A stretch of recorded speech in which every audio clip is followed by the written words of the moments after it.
Hola, bienvenidos al capítulo de hoy. La imagen idealizada que el arte y la literatura ha creado del pirata es muy distinta de la dura realidad que estos personajes vivieron. Navegar en un barco del siglo XVII no era un paseo agradable y la supuesta aventura iba acompañada de peligros y penurias que los piratas debían superar para sobrevivir. Desde el invento de la navegación existen también los piratas. Sin embargo, suele ser común pensar en estos pintorescos hombres según las características y el contexto de los siglos modernos, más concretamente los piratas que actuaron en la zona del Caribe durante la conocida Edad Dorada de la piratería, extendida en el tiempo entre los años 1650 y 1730. Los piratas fueron objeto y cometieron a su vez innumerables atrocidades en una vida mayoritariamente miserable, donde la necesidad era el factor principal para iniciar una actividad tan peligrosa como ponerse en contra de las grandes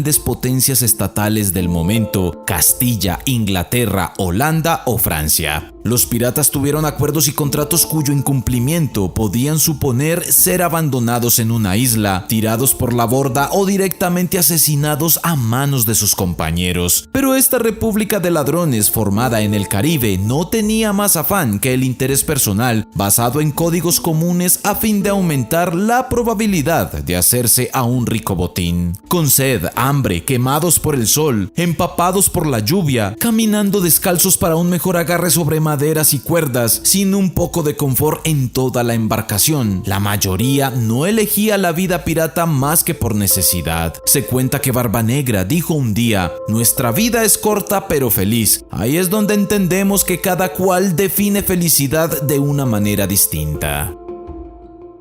Altos, rubios, fornidos y guerreros implacables de Escandinavia. Gracias a algunas sagas y leyendas y al cine y Netflix, la imaginación popular ha visto así a los vikingos. Pero ahora un nuevo estudio, el mayor análisis genético sobre esta cultura hasta la fecha, tira por el suelo muchos de los preconceptos que teníamos de este poderoso grupo de navegantes que conquistó parte de Asia, Groenlandia y Europa alrededor del primer milenio después de Cristo. La pesquisa conllevó al análisis genético de más de 400 esqueletos vikingos en diferentes locaciones de Irlanda, Islandia, Groenlandia, Polonia, Ucrania, Reino Unido y Rusia. Fue realizado por científicos de la Universidad de Copenhague, Dinamarca, y de Cambridge, Reino Unido, y los resultados fueron publicados en la revista Nature. La investigación sugiere que ser vikingo era más un concepto y una cultura que una cuestión de herencia genética, como se creía hasta ahora. De hecho, el equipo descubrió que dos esqueletos vikingos enterrados en las islas del norte de Escocia tenían herencia escocesa e irlandesa, pero ninguna escandinava, al menos genéticamente. Las primeras tuberías de plomería estaban diseñadas de arcilla cocida mezclada con paja, y las tuberías de cobre fueron fabricadas la primera vez por los egipcios. Estos cavaron pozos de hasta 91,44 metros e inventaron la rueda hidráulica para mover el agua. Esto lo sabemos porque han encontrado baños y cañerías en las pirámides. También los romanos calentaban el agua con hornos de leña. Por otro lado, los baños públicos tenían 20 asientos en una sola habitación, de modo que el agua corra por debajo y lleve los desechos a la alcantarilla más cercana. El problema era que mientras más crecía la ciudad, los desechos que se generaban provocaban enfermedades. Después de la caída del Imperio Romano y Griego, este tipo de sistema se detuvo durante bastantes décadas, hasta la fontanería moderna. Hoy en día, los fontaneros modernos disponen de herramientas, equipos y productos altamente especializados que permiten realizar trabajos de reparación, mantenimiento e instalación de alta calidad. Además, la fontanería se ha vuelto cada vez más ecológica, promoviendo el ahorro de agua y la instalación de sistemas de reciclaje y reutilización. La Biblioteca de Alejandría almacenaba todos los escritos en papiros. Estos papiros eran de finísimas láminas de cuero, no de papel, así que se desgastaban bastante rápido. Había que adquirir más papiros y volver a copiar cada poco. El mantenimiento de tan extensa biblioteca exigía una gran cantidad de recursos que la hicieron inviable y poco a poco fue cayendo por la incapacidad de llevar a cabo el correcto mantenimiento. Es difícil señalar el momento exacto en que se produjo la destrucción de la Biblioteca de Alejandría. El hecho está envuelto en mitos y tinieblas y hay que indagar en las fuentes para hacerse una idea de la secuencia de los acontecimientos. La primera información al respecto se remonta al año 47 a.C., en la guerra entre los pretendientes al trono de Egipto, el general romano Julio César, que había acudido a Alejandría para apoyar a la reina Cleopatra. César se defendió duramente en el palacio, pero durante un ataque se produjo en el arsenal un incendio que se extendió a una sección del palacio. Entonces se habrían quemado numerosos libros que el propio César pretendía transportar a Roma. Las fuentes hablan de 40.000 rollos. Algunos afirmaron incluso que ardió la biblioteca entera. Y ahora llegamos al puesto que nuestros suscriptores esperaban. El término de Black Friday no nació ni siquiera para referirse al comienzo de las rebajas navideñas. Este día tiene su origen en la esclavitud en Estados Unidos. Aunque nunca ha sido confirmado, se dice que coincidía con el día después de Acción de Gracias, cuando los comerciantes de esclavos eran vendidos a un precio muy rebajado para la temporada de invierno. Este dato es bastante perturbador, pero es la dura realidad de muchos países del mundo, donde no respetan la vida humana y tratan a las personas como simples objetos.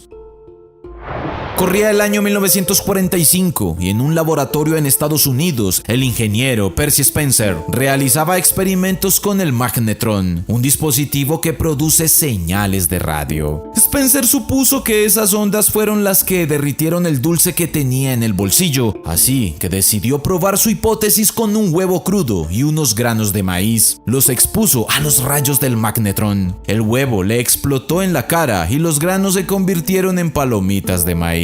Un tiempo después, la empresa para la que trabajaba Spencer, Raytheon, patentó el uso del magnetron para cocinar y así nació el primer microondas llamado Radarangi. Al principio, sin embargo, el invento no fue exitoso. El primer microondas comercial llegó al mercado en 1946, pero muchos consumidores se mostraban reacios a comprarlos. Las ventas iniciales fueron muy bajas, afirma Jay Carton, autor del Manual de Servicios del Microondas. El rechazo no sorprendía a muchos. El aparato era enorme y costoso, pesaba 340 kilos, tenía una altura aproximada de 1,70 centímetros y costaba $5,000, lo que sería equivalente a alrededor de $50,000 actuales. La denominada Gran Guerra del Emú tuvo lugar entre el 2 de noviembre de 1932 y el 10 de diciembre de ese mismo año. Todo comenzó cuando estas aves no voladoras, los emúes, la tercera ave más pesada del mundo y oriunda de Australia, estaba causando grandes destrozos en el distrito de Campion, en Australia Occidental. Aproximadamente 20.000 emúes descubrieron las tierras recién cultivadas en esta zona y se establecieron allí al ver un buen lugar para reproducirse y encontrar comida. Abundante comida y agua.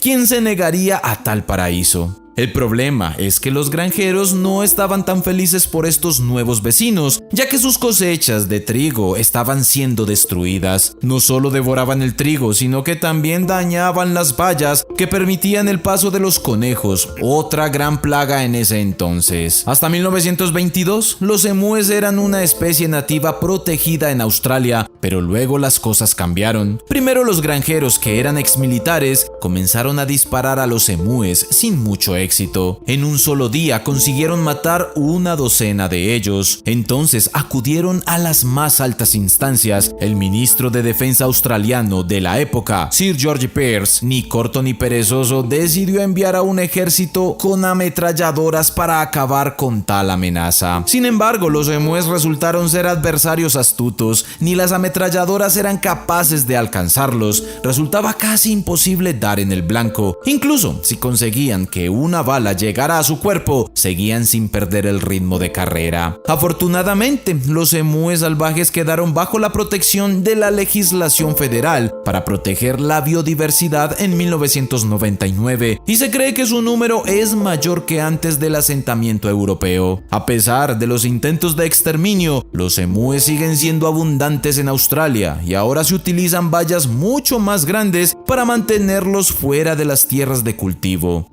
Si ven, no era tan complicado. Eternizada en la imaginación popular como una mujer de piel blanca y ojos azules, Cleopatra ha provocado debates durante siglos en torno a su astucia política, su belleza, su identidad y su legado para Egipto. Cleopatra nació alrededor del 69 a.C.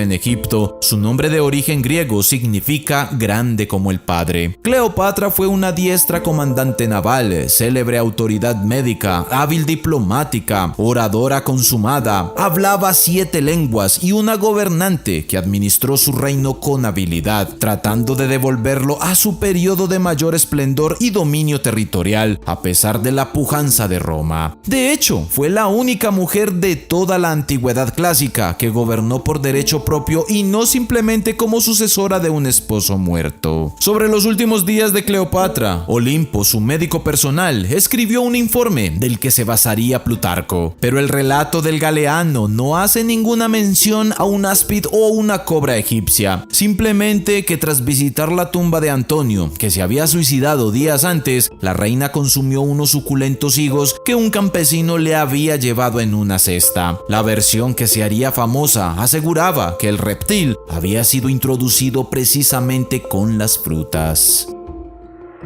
Y bueno, mi querida familia, de esta manera llegamos al final de un nuevo capítulo en este canal. No olvides suscribirte, dale me gusta a este video y compártelo en tus redes sociales. Mañana nos veremos en un nuevo capítulo.